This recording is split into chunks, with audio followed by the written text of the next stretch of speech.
The other day, we looked at this set of miniatures from Wargames Atlantic and explored how they make perfect mercenaries and soldiers for games like Mordheim and more. Today we're looking at the Renaissance Heavy Cavalry, a follow-up box that contains knights, pistoliers, horses, and dogs.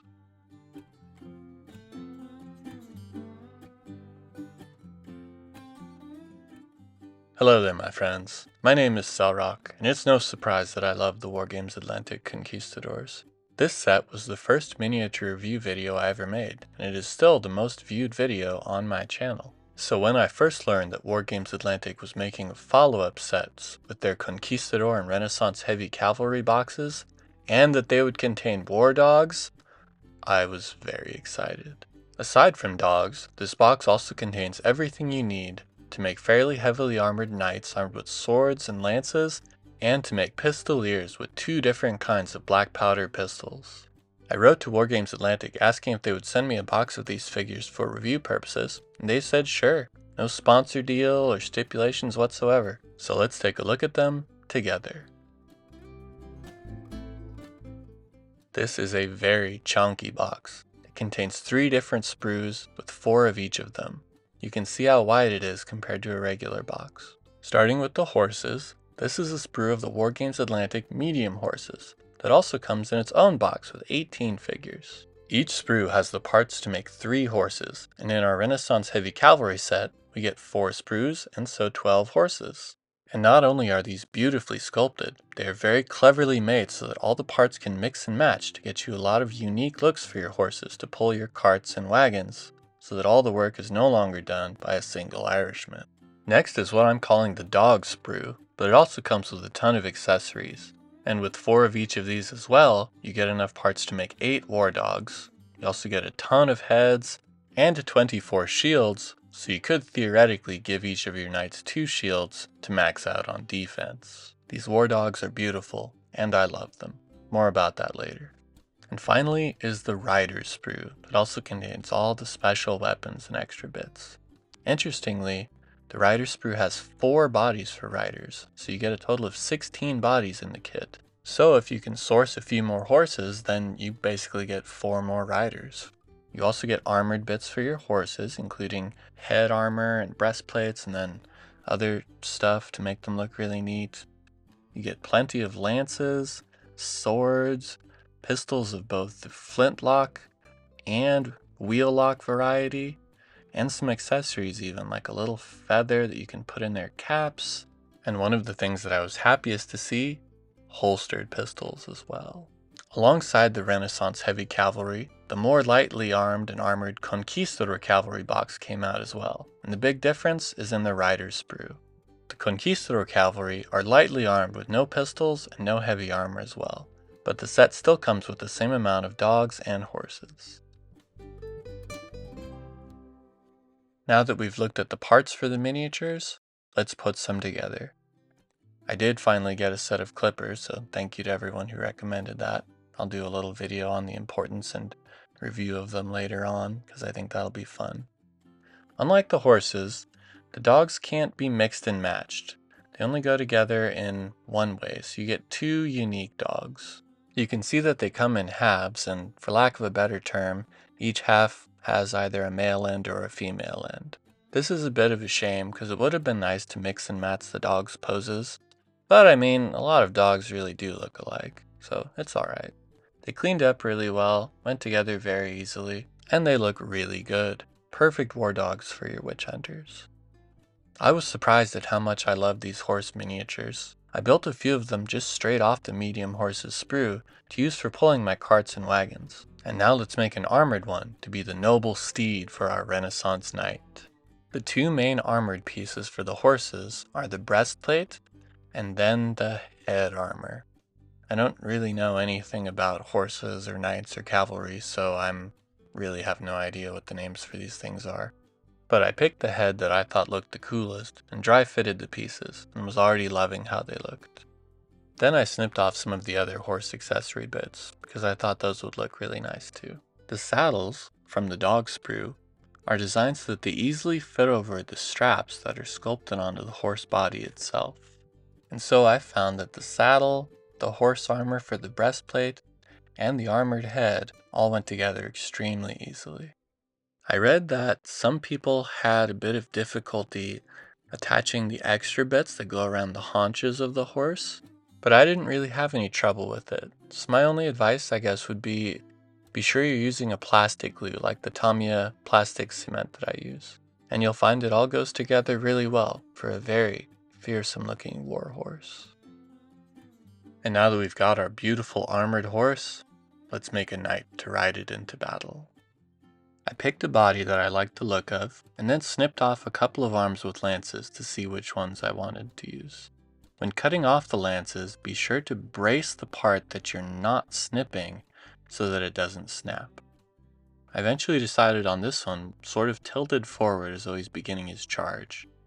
Then I grabbed a shield arm for him, and whichever shield I thought looked coolest. I also wanted to give him a sword and a scabbard, and this is one of the parts where Wargames Atlantic reused bits from the Conquistadors box. And for something like the weaponry, I think that's a great idea. And with just a little bit of my Tamiya plastic glue, he went together very easily. If it sounds like I'm shilling for the Tamiya Corporation, Kabushiki Gaisha Tamiya, I'm not. Although I am open to it, so, feel free to get in touch with me. I just really love their products, and I have a soft spot for Japan as I spend a considerable amount of time in the Far East. One part that I found a bit disappointing is that a lot of the heads are just straight reused from the Conquistadors box. However, it did come with these fully helmeted knight heads that I thought really looked good too. And with 4 of them on the sprue, you have more than enough for all your cavalry. I just would have liked some freshly sculpted heads for my mercenaries and other kitbashes. This video took me a little while to make, and one reason was that I wanted, for comparison, at least one old Empire unit from Warhammer's 5th and 6th edition.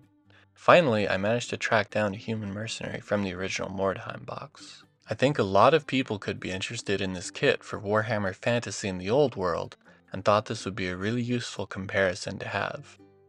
I also put it with a variety of other miniatures I have, and if you have any questions about what they are or where they're from, please leave a comment. I've been a bit behind in comments lately, but I'll be catching up soon. I really love miniature kits that come with extras in them, like Wardogs, giant rats, animal familiars. And with the heavy Renaissance Cavalry and Dark Age Irish, Wargames Atlantic now has 2 kits that are perfect to get Wardogs for your Witch Hunter warbands, your Frostgrave kennels, and other random animal and monster encounters. While I was most excited for the dogs and the Kitbash possibilities, I actually really like these Renaissance Cavalry, the knights, the horses, but I don't really play games that use cavalry very much. But what I could use, maybe with an easy Kitbash we could make something like a Death Knight. So, we'll take a skull from these Wargames Atlantic skeletons and see if we can make something like a spooky hollow inspired rider, headless, carrying a laughing skull as it rides on its demonic mount. I trimmed down the neck part on one of the other bodies and simply glued the skull into an open hand. And with that, we have a Death Knight. Well, this looks great, and with the right paint job it would look absolutely scary. I love kitbashing. Speaking of kitbashing, I'd already made a lot of mercenaries from the Conquistadors box, and I want to see how these parts go with them as well. In addition, I'd also made other figures like this half-vampire swordsman, this demon-inspired mutant, and my witch hunters. With a simple head swap and some accessories, you can make some very fearsome-looking witch hunters from these Conquistadors. The only thing I thought missing from the original Conquistadors box was pistols, so I converted some, and I made a video showing how. But now, we've got actual pistol parts too.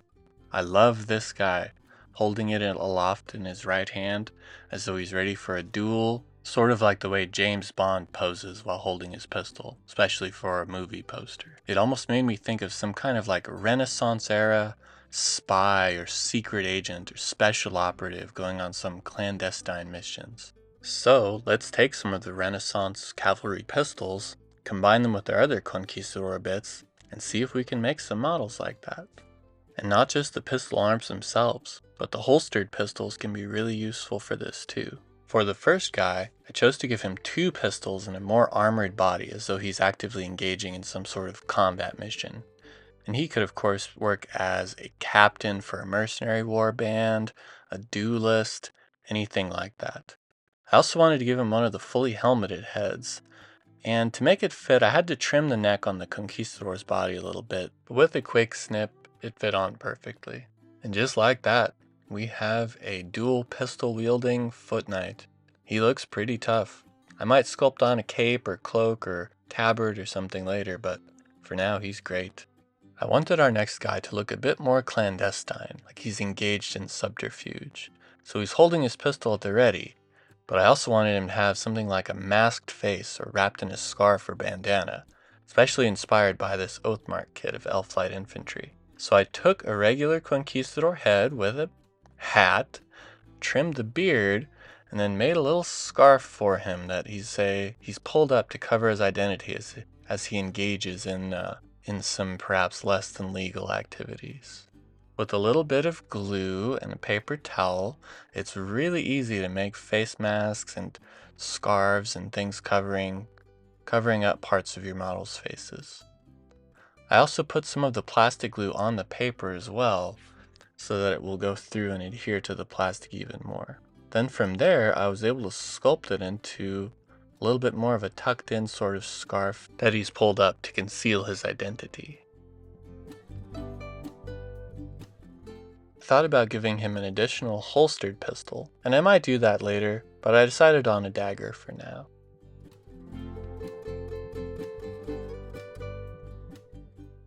Overall, I think this is a great kit. You can make knights, you get Wardogs, Pistoliers, horses, and it's great for kitbashing, whether you make a death knight like I did, or add black powder pistols to your mercenaries and characters. After I made my 2 Renaissance special operatives, my imagination was really sparked, and I realized that they could fit into my mercenaries warband, so I made a few more, but also witch hunters, so I made another witch hunter too, and I actually filmed the making and painting of him. I meant to have a lot more videos finished and posted over the last few months, but the obligations of life amongst humans has really taken a toll on me. However, I have still been working on projects both big and small, and I'm going to try my best to have a lot more to share with you soon about both terrain and miniatures. The fact that Wargames Atlantic sent me this box of heavy Renaissance cavalry to review, it means so much to me and I wanted to do a really good job on it. A tremendous thank you to the team at Wargames Atlantic for giving me the opportunity to review this kit. If they wanted to send me any more kits to review, I would love to do that too. And the same for any other miniatures company. But for the heavy Renaissance cavalry, if you're a person who could use some miniature knights, pistoliers, wardogs, horses, and other great bits for kitbashing, then I think you'd love these figures too. Big thanks for watching, my friends. Take care until next time.